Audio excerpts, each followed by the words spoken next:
ចាបងប្អូននេះគឺជាទិដ្ឋភាពនៃការធ្វើដំណើរឆ្ពោះទៅទីក្រុងបេសីហនុទៅលេងឆ្នេរសមុទ្រឆ្នេរអូឈើទាលអីចឹងណាបងប្អូនចាប៉ុន្តែនេះគឺខ្ញុំបានឈប់ឡានដើម្បីត្រង់ដៃត្រង់ជើងអីចឹងណាបងប្អូនព្រោះយើងធ្វើដំណើររៀងយូររៀងឆ្ងាយអីដែរចឹងជុកដៃជុកជើងអីចឹងបងប្អូនចាក៏បានឈប់សម្រាកមកសន្ទុះហើយបន្ទាប់ពីឈប់សម្រាកអីហើយក៏ចេញដំណើរឥឡូវមកដល់កន្លែងស្នាក់នៅហើយចាគឺផ្ទះសំណាក់អីចឹងណាបងប្អូនចា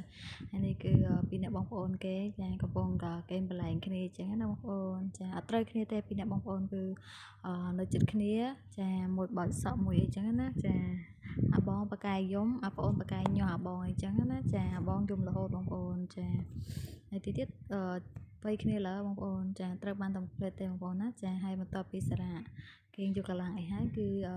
ចាប់ដើមមកឆ្នេរសមុទ្រចាដើម្បីមកលេងទឹកសមុទ្រនិងញ៉ាំគ្រឿងសមុទ្រអីចឹងណាបងប្អូនចានេះគឺជាទិដ្ឋភាពពេលល្ងាចចាប្រហែលជាខ្ទង់ម៉ោង 4-5 អីហ្នឹងបងប្អូនចាគឺមេឃរៀងសតុំចាព្រោះថ្ងៃហ្នឹងមេឃរោមភ្លៀងអីចឹងណាបងប្អូនចា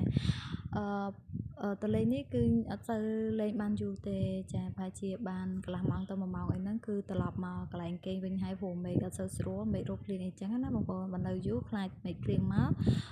ត្រូវទឹកភ្លៀងចាព្រោះយើងមានកូនទូចអីចឹងណាបងប្អូនចា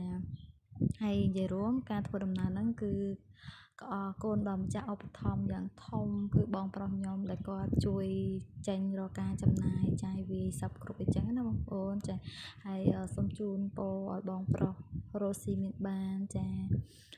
តាណាសុខសប្បាយសុខសុវត្ថិភាពមានសុខភាពល្អចាហើយរលើបានច្រើនអីចឹងណាបងប្អូនមានលុយចាយហូរហៀចឹងបងប្អូនចាហើយនេះគឺជាអឺកូនវិពូហើយនឹងប៉ាចាកំពុងតែចុះលេងទឹកសមុទ្រអីចឹងណាបងប្អូនចានិយាយរួមគឺវិពូចូលចិត្តលេងទឹកសមុទ្រណាបងប្អូនចាលេងអត់ចុះទេបងប្អូនណាចា